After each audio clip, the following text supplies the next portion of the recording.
저는 부산 경성대학에서 36년 동안 근현대사를 강의를 했는데 이제 퇴직을 하고 한 5년 됐습니다. 지금은 이제 태계학 부산연구원 원장으로 있습니다. 간단하게 이제 교수님이 생각하시는 박차정 열사는 어떤 인물입니까? 박차정 의사는 태어날 때가 그 일제가 강점했던 1910년에 태어나요. 태어나가지고 이 동네에 오늘 이 자리에서 어릴 때 자랍니다. 근데 이제 박차정 의사의 집안 자체가 독립운동가 집안이거든요. 자기 오빠들이 다 독립운동을 했으니까 어릴 때부터 독립운동가 집안에 자라다 보니까 남다른 애국심을 가졌던 그런 유년신을 보내고, 박차정 의사 집안이 그 기독교를 믿습니다. 성결교회라고. 그러다 보니까 남녀 평등의 의식이라든가 자유라든가 이런 게 몸에 배어 있는 유년신을 보내요. 그러다가 이제 그 나이가 들어서 일신여학교에 그 학생으로 들어갑니다.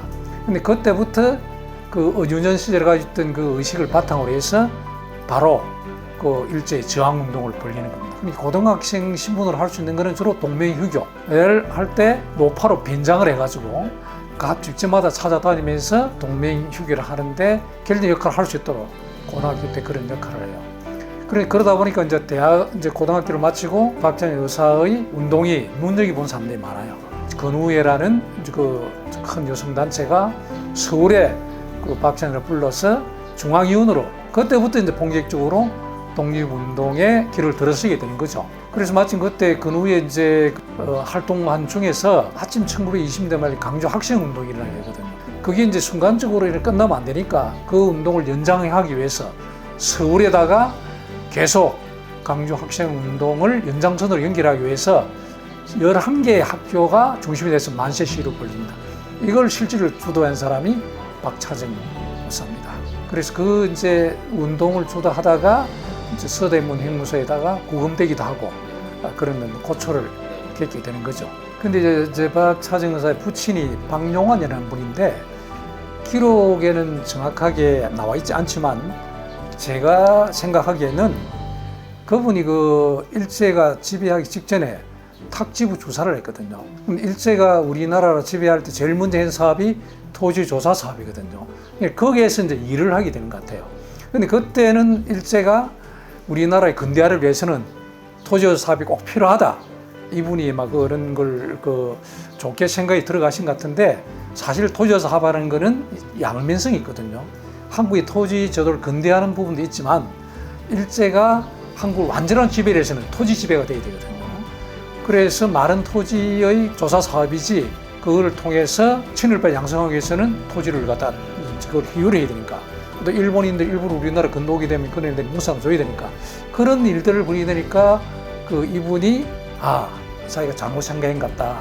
나는 오히려 일제의 그 어떤 그 침략 정책의 동조인 거 아닌가는, 그래서 비분강경해 해가지고 1918년에 자결한 걸로. 그때부터 이제 그 집안은 본격적으로 독립운동의 집안이 정리이 되는 거죠. 큰 아들이 박문이라는 분도 신간에 부산지에서 아주 활동을 많이 합니다. 그래가지고 상해 임성회 정부에다가 또 중국에 있는 군사학교에다가 학생도 파견하고 하는 국내에 조달책을 하는 게 자기 그 첫째 오빠죠.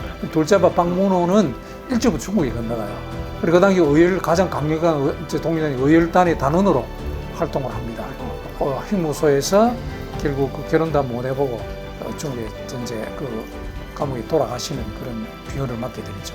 그다음에 그 이제 동네 일신 여학교, 그러니까 지금 동네 여자 고등학교죠. 거기 입학 후에서는 이제 박차정 의사는 주로 뭐 구체적으로 어떤 활동? 처음에 말씀드렸듯이 동맹휴교. 그 동맹휴교를 주도하려면은 동네고등학교하고 동네 일신여학교가 주로 이제 학생들이 할 수 있는 게 가장 큰 게 그 동맹휴교잖아요. 그럼 일본이 정책이 부당하다든가 한국인에게 차별대우를 한다든가 학생들이 맞을 수 있는 거는 동맹휴교잖아요. 그런 게 그때는 이제 동네 일신여학교 그렇고 동네고등학교 그렇고 경제적으로 약간의 여유가 있는 집안 자손들이 이게 이제 학교 다닐 수 있는 거거든요. 그러니까 그 사람들이 쉽게 뭐 비분관계가지고 동조할 수 없는 거니까, 그래서 박차정 의사 같은 뛰어난 분들이 일호성을 주장하고 동일하게 공참하라는 아주 그거에 뛰어났습니다. 지금 밝혀진 거는 뭐 철회라든가 개구리라든가 이거를 주로 이제 소설을 썼는데 자서전 같은 그런 내용입니다. 국어 스님들이 문학이 워낙 재질이 있으니까 문학과의 길을 가라 그랬는데 자기는 그 문학보다는 독립운동에 오히려 투사하고 싶다. 그래가 문학은 잠시 접어두고 독립운동의 길을 나가게 되는 거죠. 일제에다가 끝없이 저항을 해서 우리는 독립을 쟁취해야 된다는 그런 내용들을 아마 쓴 것 같아요. 그 다음에 이제 부산에 계시다가 이제 서울로 올라가서 근호의 사건을 주도했다고 그래요. 그래서 그 사건을 계기로 서대문 형무소에서 수감되기도 하시고. 일제를 볼 때는 그 운동이 확산되면 큰일 나잖아요. 그래서 결국 주동자를 잡아야 된다. 그래 그 이제 제일 주동자 중 한 사람이 박차정 의사니까 그래서 형무소에다가 구금하고. 그런데 이제 그게 뭐 또렷한 증거라는 게 없는 거잖아요. 풀려나요 보석으로. 그러다가 다시 이제 부산에 내려와서 또 그런 운동 하려다가 또 구금이 되는 겁니다. 근데 이게 서울 지역 11개 여학교잖아요. 뭐 여성에 대한 해방 그런 것도 되게 많이 노력을 기울이셨나요? 차정 의사 다른 여성 독립운동가가 다른 것 중에 하나는 민족 해방 운동은 그 못지않게 여성 해방 운동도 대단히 중요시합니다. 그러니까 반제국과 반봉건을 같이 하면서 여권 신장 운동에 대해 아주 크게 관심을 가지고 계속 글을 통해서 글을 발표합니다. 1930년 중국으로 가게 되는데 이 중국으로 가시게 된 계기는 뭡니까? 그러니까 이제 국내 독립운동 한계를 느낀 거죠. 일본이 3.1운동 이후에 이름하여 우리나라 무단 정치에서 결국 이제 문화 정치로 바뀌잖아요. 그럼 문화 정치 요체가 이제 언론의 개방이다 뭐 하는 이런 건데 사실은 문화 정치라는 거는 우리가 따지 보면은 오히려 더 감시가 강합니다. 풀어주는 것도 했지만 오히려 감시가 더 철저해요. 그러다 보니까 국내에서는 더 이상 독립운동을 하기에는 한계가 있다는 거죠. 그래서 마침 그때 자기 오빠 박문호 의사가 둘째 오빠가 이제 의열단에 있으니까 아마 그 연결이 됐겠죠. 그래서 이제 중국으로 건너가서 의열단에 참여하게 됩니다. 그래 의열단에서 이제 약산 김원봉 선생님과 이렇게 만나게 됐다 하는데 근데 이제 그때 김원봉이 그분이 의열단의 단장이잖아요. 레닌 정치학교를 이제 운영합니다. 그 다음에 조선공산당 재건운동도 불리게 돼요. 거기에 이제 참여하면서 같이 활동하게 되는 겁니다. 그러다 보니까 이 박차정 의사가 대단히 혁명성이 강하고 투쟁성이 강하고 그게 아마 대원들 간에 인정이 된 것 같아요. 그래서 아마 나이가 많이 좀 차이가 나지만은 김원봉이가 자기 아내로 맞아들인 게 아닌가 이렇게 의열단은 뭐 어떤 단체입니까? 의열단은 원래 1919년 11월 달에 결성된 건데 그때 그 중국 길림성에서 그 13명의 동지들이 모여서 의열단을 결성합니다. 의열단은 주로 주 인물들이 주로 그 밀양, 그 다음에 경상도 이 지방산 중심이 돼요. 그 슬로건을 보면은 대단합니다. 상해 임시정부는 주로 정치 노선이 외교 독립운동이거든요. 근데 자기들이 볼 때는 이거 갖고는 안 되겠다. 무장투쟁이 필요하다. 왜 무장투쟁이 되느냐면 국내 사람들이 알리기도 하고 또 세계인들에게도 알릴 수 있다. 왜냐하면 보통 이렇게 뭐 조금 사건 같은 게 심한 언론에 보도도 안 되고 세계적인 큰 그 보도를 위해서는 필요한데 그래서 이제 주로 하는 게 뭐냐면 고관을 암살하는 겁니다. 기관을 폭파시키는 거고 그러니까 암살, 테러, 폭발 이런 거잖아요. 근데 거기에 대해서 부정적인 사람들도 들어있지만 그러나 그 당시로서 이런 운동을 알릴 수 있는 방법은 그게 가장 크다는 거죠. 그래서 이제 의열단이라는 걸 만들어서 그 1920년대 중반에 가면은 의열단원이 자그마치 2,000명쯤 됩니다. 그러니까 중국 사회에서 가장 두려운 단체가 바로 의열단이에요. 일본인들이 테러 그 다음에 암살 얼마나 두렵겠습니까? 정확한 통계는 아니지만은 1920년대의 중반에 가면 통계가 의열단 활동을 하다가 처형된 사람이 700명쯤 된다니까 얼마나 그 치열했는가 그걸 알 수 있는 게 바로 의열단입니다. 그러면 그 의열단에서 박차정 의사는 주로 어떤 활동을 하셨습니까? 김원봉의 단장이 부인이니까 행동을 같이 한 거죠. 조선 혁명 간부학교라는 게 있어요. 지도자 양성하는 곳인데 거기에서 교관을 하면 여성 교관을 하면서 지도자를 양성하는 일을 하게 되고 1930대 중반에 가면은 민핵당이라고 조선민족혁명당이 있습니다. 그거 의열단이 중심이 돼가지고 그 당을 결성하게 돼요. 거기에서 결국 이제 박차정 의사가 분여 회장도 하고 그 다음에 분여 복무단장도 합니다. 그러다가 나중에 이제 그게 일제가 태평양 전쟁이 막 일어나게 되면 이제 막 그 전쟁 막바지가 되잖아요. 그래 그때도 바로 우리도 직접 일본에다가 선전포고를 하고 군대를 필요하다. 그래야 만드는 의용대라는 걸 결성하게 됩니다. 그리고 의용대를 결성해가지고 직접 총칼을 들고 전투에 참여한 사람이 바로 박차정 의사입니다. 박찬영 여사는 여전사입니다. 그 일반 뭐 독립운동하는 여성하고는 좀 차원이 달라요. 총칼을 들고 직접 나갑니다. 글을 잘 썼으니까 그 일본의 경고문을 써가지고 글로서 경고하고, 결국 너가 전쟁을 일으키는 거는 일본의 군벌이나 재벌을 위한 전쟁이지 일반 대중 너는 속고 있는 거다. 왜 너가 희생당하느냐? 근데 빨리 너가 탈출하라 하는 그 경고 메시지를 보내고, 하여튼 뭐 끝없이 독립운동에 관련되는 크고 작은 일들을 하게 되는 거죠. 의열단 내에서 이제 그런 박차정 의사의 위상이라든가 그런 거는 좀 어때요? 대단했죠. 의열단을 갖다 창단했던 멤버 중에 한 사람이 박차정입니다. 전투 부대가 조선 오용대인데 그거 직접 하다가 총탄을 맞았잖아요. 1939년도에 그 골륜관 전투라고 그 전투에서 총상을 맞게 돼요. 그러다가 그 후유증으로 1944년도에 5월달에 강복 1년을 나누고 33세 꽃다운 나이로 자녀도 없이 그 중국에서 돌아가신 분이 박차정 의사입니다. 그 또 기록에 따르면은 이제 돌아가시고 나서 이제 김호봉이 직접 뭐 피 묻은 적삼이나 이런 거 줘가지고 그 44년도에 그 박찬영 의사가 돌아갈 무렵에 중국에 가면은 중경의 한참 외곽에 가면은 화상산 공업묘지가 있습니다. 거기에 우리는 독립운동하다가 이름 없이 죽었던 무명 용사들의 무덤이 다 거기가 있어요. 거기에 원래 모셨습니다. 96년도에 이제 묘지장 가보니까 하얀 그 들꽃이 그 공원 전체를 덮고 있는 거예요. 그래서 그 주민들은 그걸 갖다가 조선화라고 표현해요. 조선의 꽃이다. 이게 그 영혼들이 다 그 무덤이 그 있는 거니까 지금도 아마 그 무명 용사들이 이름은 이제 독립공자 휴전된 사람이 묵지 있을 거예요. 김은봉 단장님께서 자기 부인의 그 유골을 이제 수습해가지고 피 묻은 군복과 더불어서 그 한국에 가져옵니다. 지금의 그 김은봉의 생가가 그 밀양이잖아요. 그래 밀양 감천산 뒷산에다가 반장을 한 거죠. 여성 독립운동가라고 하면은 유관순 의사가 제일 먼저 떠오릅니다. 박차정 의사가 이렇게 많이 알려지지 않고 이게 조금 뭐 그런 이유는 뭘까요? 그는 뭐 여러 가지 이유가 있겠지만은 옛날에 우리나라의 박정희 대통령이 집권하고 군사 정권의 뭐 연장자리를 봤을 때 그때는 이제 그 방공을 대단히 중요시했잖아요. 박차정 의사의 일대기를 적으면 사회주의 성향이 많은 그 단체도 참여하고 또 그런 또 생각도 가진 적도 있고, 그러다 보니까 우리나라에는 그런 사람들을 갖다 공을 못 주게 된 거죠. 그러다 95년도에 이제 김영삼 정부가 들어서면서 사회주의 생각을 가지고 있다 하더라도 그 독립운동사에서 그게 크게 문제가 되느냐, 독립운동을 하기 위한 한 방편으로 사회주의 어떤 사상이라든가 사회주의 조직을 이용하는 건 별 문제가 안 된다. 95년도부터 재평가가 된 거죠. 그래서 제일 먼저 평가된 인물이 바로 박차정 의사입니다. 그래서 우리나라에 독립운동 훈계획이 7가지가 있는데 그중에 3번째 독립장사가 되는 거죠. 그때들은 이제 박차정 의사를 어떤 관점에서 조금 받아들여야 될까요? 근데 아직까지도 이제 박차정 의사에 대해서는 뭐 사회주의, 왜냐면 또 남편이 이제 또 그 북한에서 큰 역할을 하고 하다 보니까 그런 것이 완전히 아직까지도 벗어나는 부분도 있지만, 제가 공부한 바에 의하면은 박차정 여사는 사회주의 신봉장 아닙니다. 왜냐면은 박차정 여사의 역사관은 계급투쟁하고 민족투쟁을 할 때는 계급투쟁 우선은 안 된다는 거죠. 공산주의는 주로 계급투쟁이 우선이잖아요. 그래서 박차정 여사는 자기 동료들이 계급투쟁을 중요시할 때 강함이 결별을 합니다. 자기는 독립운동이 민족투쟁이 우선이어야 된다. 그렇기 때문에 박차정 여사는 뭐 대중운동이라든가 노동운동이라는 것은 민족운동을 위한 전 단계로서 그걸 끝내야지 그 운동이 주력이 돼야 안 된다는 거죠.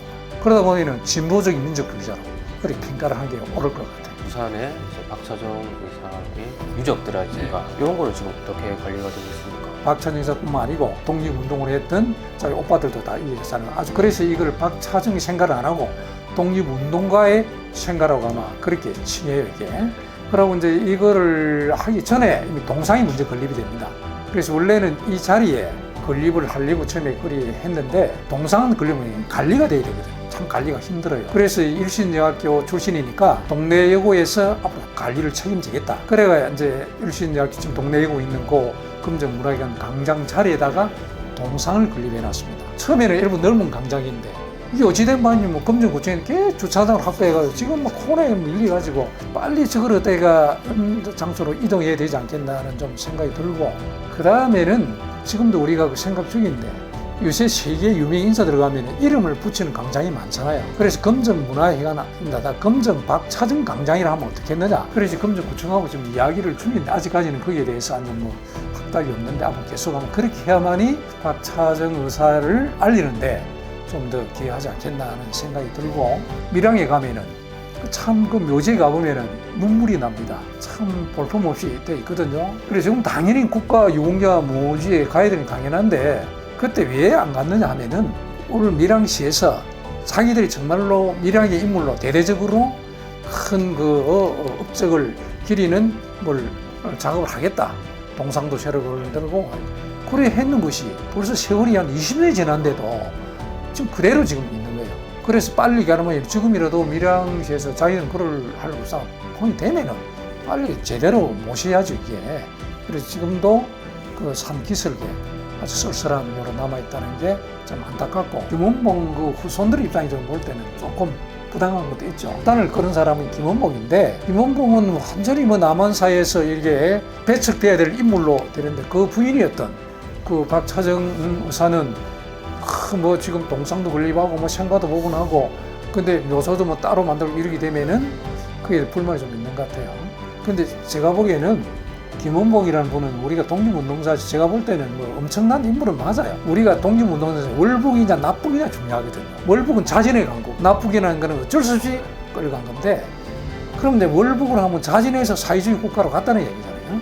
갔을 경우에 또 사회주의 국가로 가게 되면은 사회주의 국가 건설에 큰 기여를 하는 인물 중에 한 분이 김원봉이란 말이에요. 그런데 독립운동사에서 공적 인정되지만은 자유민주주의 국가를 추구하고 있는 남한 정부가 상을 준다는 문제가 있는 거 아니냐. 그래서 그 문정부 시대로부터 논란이 된 것 중에 하나가 남과 북이 통일이 되고 뭐 재평은 당연히 그 표상이 돼야 되고, 그럼 뭐 박차정 의사하고 김원봉 그분하고 같이 이제 뭐 합장으로 해가 이제 그 성물도 만들 수도 있겠지만 지금은 아직까지 그런 부분이 남아 있기 때문에 기다려봐야 된다 하는 거고. 그 다음에 이제 부산시에서 그 뭐 그리 큰 일을 안 하니까 부산 여성신문사에서 박차정 의사 실천가 상을 제정을 한 거예요. 박차정 의사는 그냥 단순히 뭐 이렇게 독립운동을 한 사람은 달리 이분은 아주 그 이론가입니다. 여성 해방 운동을 위한 대단한 이론도 정립되어 있고, 그 다음에 몸소로 직접 실천하는 거거든요. 그 이론도 정립하고 실천하는 그래 뛰어난 분이다 말이에요.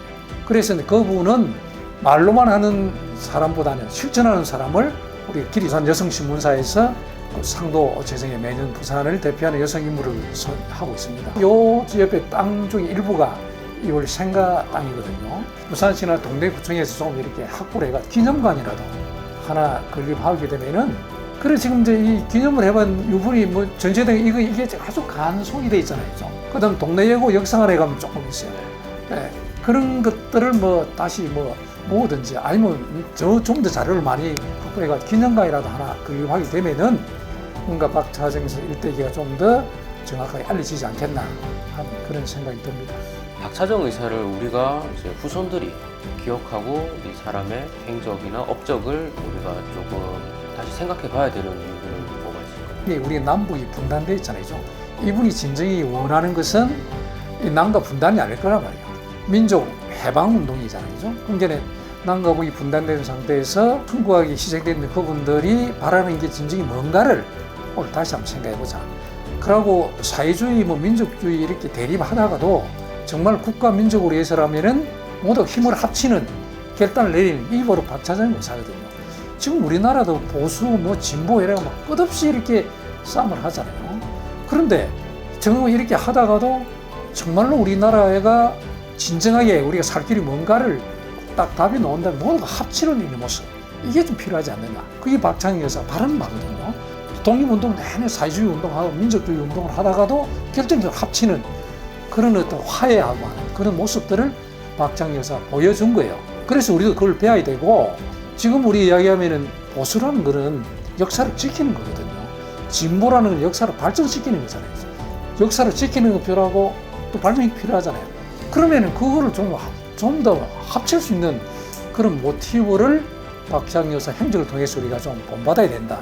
저는 개인적으로 그렇게 생각합니다. 혹시 뭐 저희가 준비한 질문은 다 끝났고요. 교수님이 하고 싶은 말씀 있으면 해주시면. 그래서 지금 이제 더 크게 좀 보면은 부산에 이제 독립운동의 공격을 세운 많이 있지만 대표적인 사람이 이제 우리 박차정 의사도 있고, 박재익 부산 이제 경작폭군 박재익 의사도 있고, 부산 안희재 선생도 뭐 다 아시는 분들. 그래 다 이분들을 진짜로 한 자리에 모아놔 놓고 우리가 다 젊은 사람이라든가 뭐 외국인도 마찬가지로 관람할 수 있는 곳이 없단 말이에요. 그럼 독립기념관이 있어야 되는데 한국의 제2도시 부산이라는 도시가 독립기념관 하나 없다는 거예요. 그러니까 전국의 군소도시도 다 독립기념관을 가지고 그 젊은 학생들에게 견학도 하고 또 이제 부모들이 손잡고 와서 보고 이래 하는데, 그래 지금 이제 부산시에서는 몇 년 전부터 독립기념관을 뭐 건립한다 말은 해놔놓고 아직까지도 지지부진하다는 거죠. 그래 내가 볼 때 가장 급선무가 제2도시에 독립기념관을 건립을 해서 부산을 위해서 독립운동했던 분을 내가 모시는 그런 일을 해야 되고, 그 다음에 이 독립운동사라는 거는 지금의 연구자가 없습니다. 왜냐하면 독립운동 공부해갖고 밥 먹고 살 곳이 없다는 거예요. 대학에 해봐야 1년에 한 그냥밖에 없는데, 그러면 연구기관이라도 많이 들어서서 연구의 인력을 계속 재학충을 해야 되는데 그럴 곳이 없다는 거죠. 그래서 독립운동사 연구자가 단절되고 있다. 그러니까 제가 박찬일 의사에 관련 논문을 쓰고 난 다음에 아무도 지금 논문 쓴 사람이 없잖아요. 부계에서 아무 연구하는 사람이 없으니까. 그래서 독립기관에 들어서서 거기에다가 연구사도 확보하고 또 그 사람들이 체계적으로 계속 부산 지역 독립운동사 연구하고 이래야 독립운동사가 제대로 평가를 받는 거지. 왜냐하면은 독립운동한다는 건 일본 운동과 다릅니다. 독립운동한다는 것은 지 목숨도 중요하지만 가족의 목숨도 담보하는 거잖아요. 그리고 자기 재산도 좀 더 담보하는 거고. 그런 게 아니라 모든 운동 가운데 최고의 우리 가치가 있는 운동이 독립운동이라는 겁니다. 그런데 지금 이제 우리는 그런 중요한 운동을 갖다 기를 수 있는 균형을 하나 없다는 거는 이 부산이 이거는 제2도시로 지금 말이 안 된다. 빨리 아마 시에서는 그걸 해야 되고 힘을 합쳐야 된다 하는 생각을 가지고 있고. 왜 그래도 뭐 일제강제동원 기념관이나 네. 근대 박물관이 지금 뭐 나중에 생기겠지만 그런 게 있잖아요. 그건 있지만은 좀 결이 다른 느낌. 좀 결이 다르죠. 특히 일제강제 기념관하고는 독립운동은 뭐 우리 뭐 전국에 많이 있습니다. 각 지역마다. 부산에 오는 사람 보면 부산 사람들은 임진왜란 좀 힘을 썼구나. 왜냐하면 도로면에 전부 다 동상들이 임진왜란에 관련 동상이잖아요. 그런데 독립운동사를 공부를 해보면 오해하는 부분이 부산은 일본과 가까운 거리에 있기 때문에 오히려 일제 35년 동안에 친일파가 중심이 된 도시가 부산은처럼 오해를 해요. 왜냐면 그럴 수밖에 없는 게 이제 일본인들이 주로 제일 많이 왕래가 심했고 또 일본의 물자가 부산을 통해 들어가고 있는데 그러다 보니 거기에 반발심도 대단히 컸다는 거죠. 그래서 1910년도 시작해가지고 1910년 이미 전부터 부산에는 비밀 결사족이 형성됩니다. 그리고 1945년까지 간단없이 독립운동을 전개했던 곳이 부산이라는 거죠. 부산은 끝없이 독립운동인 곳이거든요. 그러니까 아주 치열한 곳이 부산 독립운동사입니다.